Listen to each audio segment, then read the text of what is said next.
আমরা আপনাদের কাছে কৃতজ্ঞ এবং আমাদের মাননীয় প্রধানমন্ত্রী তারেক রহমান সাহেবের পক্ষ থেকে এই জন্য আপনাদের আন্তরিকভাবে ধন্যবাদ এবং কৃতজ্ঞতা জ্ঞাপন করছি। উনি আমাদের সংসদীয় দলের মিটিংয়ে সুস্পষ্ট ভাষায় ক্লোজড মিটিং হয়তো বলেছে এই হিন্দু ভাইরা দুঃসময়ে নির্বাচনে আমাদের পাশে ছিল।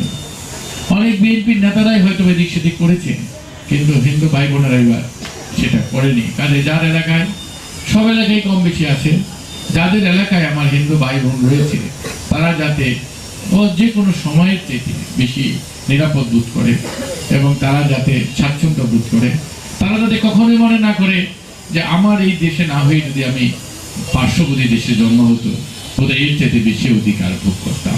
তারেক রহমান সাহেবের সরকার যারা আমাদের এই মাতৃভূমি ছেড়ে পার্শ্ববর্তী দেশে গিয়েছে বন্ধু রাষ্ট্রে, তাদের চাইতে বেশি অধিকার দেওয়ার নির্দেশনা দিয়েছেন আমাদের প্রিয় প্রধানমন্ত্রী।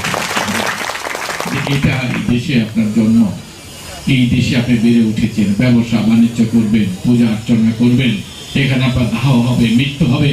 একজন মুসলমান জন্ম থেকে মৃত্যু পর্যন্ত যে সুযোগ সুবিধা ভোগ করে, রাষ্ট্রের একজন নাগরিক হিসাবে আপনি সমান অধিকার ভোগ করবেন, সেটা নিশ্চিত করে দিবে সাক্ষীকে বলে গেলাম জনাব তারেক রহমান সাহেবের।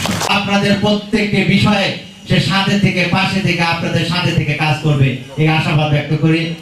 এখন আপনাদের কালী মন্দির, দুর্গা মন্দির পুনর্নির্মাণে আজকে আমাদের এখানে উপস্থিত ছিল আমাদের কালিয়াকৈর মা মাটি মানুষের নেতা, এক আসনের কর্ণধার, বিএনপির সংসদ সদস্য জনতা জনাব মেয়র মুজিবুর রহমান এমপি সাহেব, এবং তার সাথে উপস্থিত ছিল আমাদের কালিয়াকৈর মা মাটি মানুষের নেতা মেয়র পদপ্রার্থী জনতা জনাব সাইজুদ্দিন আহমেদ সহ হিন্দু সনাতন ধর্মীয় ভাইরা।